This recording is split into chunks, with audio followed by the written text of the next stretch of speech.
We'll see how this goes. I made my goats spend the day eating brush, and they're kind of mad at me that I didn't give them as much regular food. So they've got a little bit here. My dogs are eating, and I'm supervising like I always do. But welcome to Whatsoever More or Less. My name is Jason, and I've got a thought for you on Article 1, Section 10, Clause 3 versus Article 2, any point in it whatsoever. Okay, so let's talk about that. Article 1, Section 10, Clause 3 at one point says, states shall not, basically keep soldiers, keep ships of war, basically have a stance of war, a posture of war, unless they're actually invaded, right? So there's a clear exception there that reserves, in other words, the power to go to war to the more perfect union that is ordained and established by the Constitution and ratified by it, okay? 10th Amendment saying then the power is not prohibited to the states nor delegated to the Union, are reserved to the states. Well, this one is delegated to the Union, prohibited to the states, with an exception clause. That exception being that if they're actually invaded, don't think you can get away with invading them and they're not allowed to do anything. They absolutely are. Once you decide to invade them, never mind, all bets are off, and that's what the Constitution says. Now, this is the thing, where one thing exists at one point in a contract and yet does not exist at another point in the contract, we can assume that the writers of that contract knew how to include that kind of thing wherever they wanted it to be included. And so therefore, wherever they didn't include it, ultimately there was no agreement made, no consensus to include that kind of language in another portion of the document. So what am I saying? The Constitution references the legislative, executive, judicial, and the states and the individual citizens.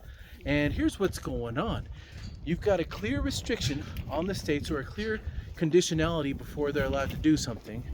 And yet, when it comes to the president, there is no such conditionality. Okay, so let's look and see then. Does it at least say that Congress shall have all war powers whatsoever until they delegate them to the president? No, it doesn't. Does it say the president shall not function as the commander-in-chief unless Congress declares war? No, it doesn't. The president's the commander-in-chief of the Army and the Navy at all times, which exists at all times. Especially the Navy has to be maintained. And the militia only when called into actual service. But other than that, no stipulations on what he's allowed to do as Commander-in-Chief of the Army and the Navy. Except for he has the take care clause. Now, the take care clause is interesting because the take care clause, think about it. The day George Washington stepped into office, how many laws were on the books? One, the Constitution itself. That was it. That was literally the only law on the books. How do I call that a law in the first place? You might be like, no, that's not a law. Read Article 6, Clause 2. This Constitution, the laws and the treaties, which shall be made pursuance thereof, shall be the supreme law of the land. In other words, the Constitution and the laws and the treaties, three separate things, commas in between each, right, are the supreme law of the land, okay? This is kind of a big deal. That means on day one, there was already at least one law in the books. What was that one law? It was the Constitution itself. And as I understand it, too, the Declaration of Independence is part of the U.S. Code, too. But don't quote me on that. It's Judge Andrew Napolitano that I heard giving a lecture on that one. Anyhow, so what's my point then? Again, where exclusivity type language exists at one point in a document, we can assume that if they meant for it to be included in another portion of a document, they knew absolutely how to do it. And if they didn't include it in that other portion of the document, it's because consensus wasn't reached. And so therefore, to pretend like consensus was reached is dishonest. You hear them? They've been eating on brush all day long. They're kind of mad at me. And so they're like, okay, finally he's giving us a little bit of sweet feet to tease us for the rest of the day. Well, look, man, I spoil them throughout the week. I'm here for the weekend. They can eat brush while I'm out and about working. So anyhow, coming back to it, this is an important point. Now, one more thing too. So I listened to Skousen again yesterday. Skousen says, oh no, Bibi definitely pressured Trump into, so I decided to research it more, okay, how did Bibi pressure, Netanyahu pressure Trump into attacking Iran? Okay, so let's see. We have Marco Rubio saying he knew that Israel was getting ready, we knew that Israel was getting ready to launch an attack, okay? Does that mean that they pressured us? Or does that mean we shared intelligence with them and they're like, yeah, we're not waiting, we're going? Right? Do we have the authority to control Israel? No, but do we have the authority perhaps to say, well, it looks like Iran's not doing good faith negotiations with us in the first place, and we don't trust them. We think they're actually manipulating us. They have no intention of bending whatsoever, which is evidenced, right? And they're the number one state sponsor of terror. They just killed so many thousands of their own people, right? I think we're done negotiating. I think we'll just join Israel. Isn't that possible, you guys? It actually, as I followed all the news story covering the whole thing, I was like, yeah, no, shoot. It actually makes a lot of sense the way Trump is presenting it. Makes more sense than the conspiracy theorists, the way they're presenting it, as I went back and looked at all the footage of the different quotes and stuff like that. So you guys, Skousen's not a mind reader. Yes, he's gotten a lot of things right. I think he's actually quite intelligent. You know, he's his uncle's nephew. Let's put it that way, at least, right? Like I'm my father's son. Nobody wants me running a police department, though. Nobody wants me running a police department. So, anyhow, but Skousen's done what he's done for years. Let's give him credit. I'm just saying, I think he is inappropriate and out of line, thinking he's got the facts. United States in general, we have this attitude, unless you've proven someone guilty, you probably need to talk more as it's suspicious, as opposed to, I know for sure you did this. But this is the problem. People, and this is my big problem with conspiracy theorists in general, I'm kind of getting tired of them. And I think they get a lot of stuff actually right. I told you don't dummy. Let the dog go. No. Sorry about that. So, good girl. Come on, Yellow. Good boy. Good girl. Good dog. Yes, you're a good dog. Those goats, they're just being mad because all they got was brush today. They do just fine. That's what goats do. Okay, so anyhow,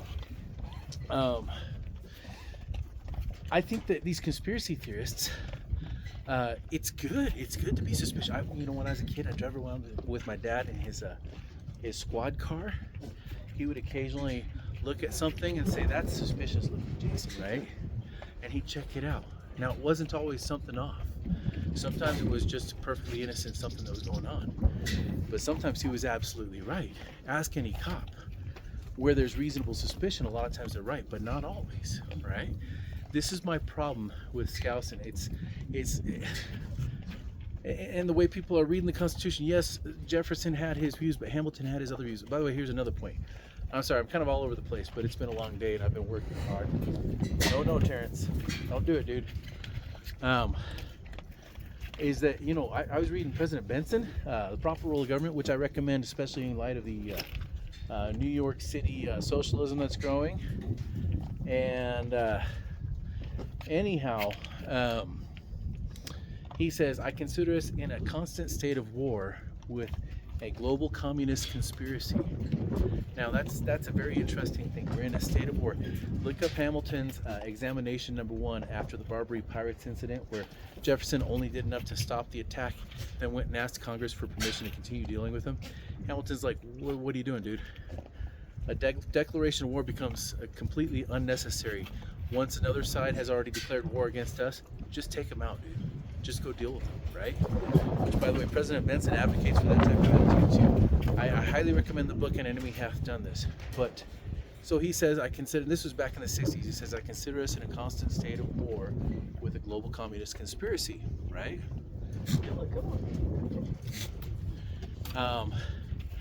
Nowadays, is there not evidence that we're in a constant state of war? Because now it's since the new regime's been in Iran, right? This is the 70s is when they came in. And are we not in a constant state of war with Islamic extremists? I would say we are. Where a constant state of war exists, where there's constant funding of terrorists, you don't wait for a declaration of war. The same attitude that Hamilton said, where a state of war already exists, you don't ask for a declaration. And this is why Congress, when they attempted to convince themselves to try to stop the president, they said, oh, less than half of us want to. And that's right. They know it's questionable at best in the first place. I'm going to tell you something here. The name of the War Powers Resolution, not that I've read it, but the title of it tells me it's unconstitutional. I could be wrong. where powers are granted or where powers are restricted, that can only happen in the Constitution. Where they're exercised, that's according to each branch's reading of the Constitution. I would look at the letter from Jefferson to Abigail Adams, or I'd also look up where Madison said, I consider the executive just as capable of interpreting the Constitution for himself as the Congress is at interpreting the Constitution for themselves, or something like that. Look, each branch is supposed to take an oath to the Constitution, not what the other branches tell them their oath is, right? Congress cannot define what the president's powers are.